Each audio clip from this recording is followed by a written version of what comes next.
and show it.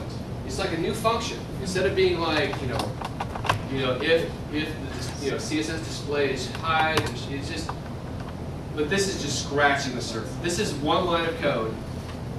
Actually, this is one line of code. It takes all the divs on your page and hides it. Short.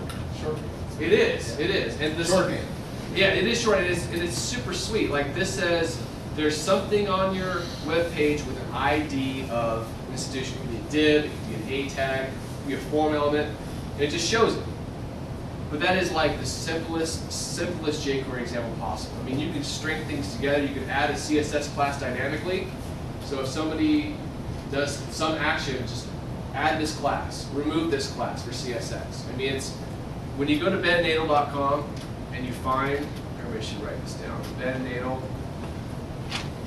Oh wait, here's my whole portfolio. Oh yeah, came out. Bunch of broken images. Because this is like 2004. Here's me doing an icon. Here's me doing Logo, man. That's like the best I can do, right there. So Ben Natal. The great thing about web development is Google is your friend. Like we have a terminology at my company. When somebody asks a stupid question, you get Google slapped. You should have gone to Google and just typed it in. This is like the stupidest thing. I would just go, Google slap! And they're like, oh. Can I use that here? Absolutely. All right. You just got Google slap. So we're gonna build an iPhone app that actually shows somebody getting slapped. So you just push a button and just Because it's a state institution, though, I have to be like Google mildly reproach. Yes. Nice. The ability to find things on your own, the ability to troubleshoot something and use Google is like the best thing ever. The ability to just be like, all right, I don't know what the answer is, but you know what? There's someone on the web that does.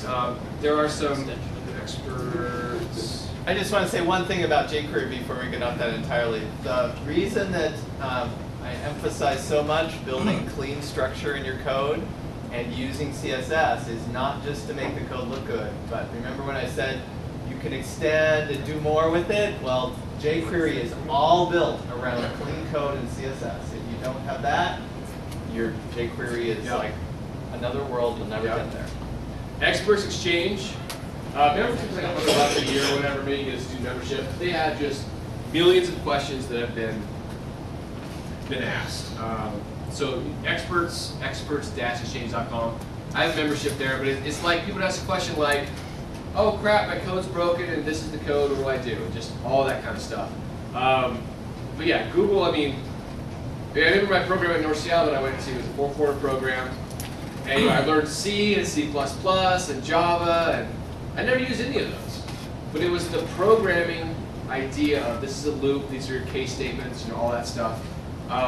And then HTML back then, I think it was like Netscape 4 and IE 3 were the big, that whole cross-browser crap still kills you. You guys know, you guys do HTML. Having something but basically IE 7, 8, Firefox 2, 3, Safari, those are the ones I do stuff for. And of course, W3C validation is important, especially for SEO. If your site validates, Google knows it. If your code's clean, there's no errors or warnings, Google knows that and increases your rankings. Question?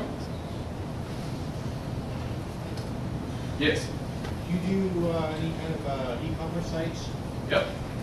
All of our clients do ist.org. We got about 30 clients where it's going to say like join ISTE, and then all right, use your credit card. This is another example of like it's a great function.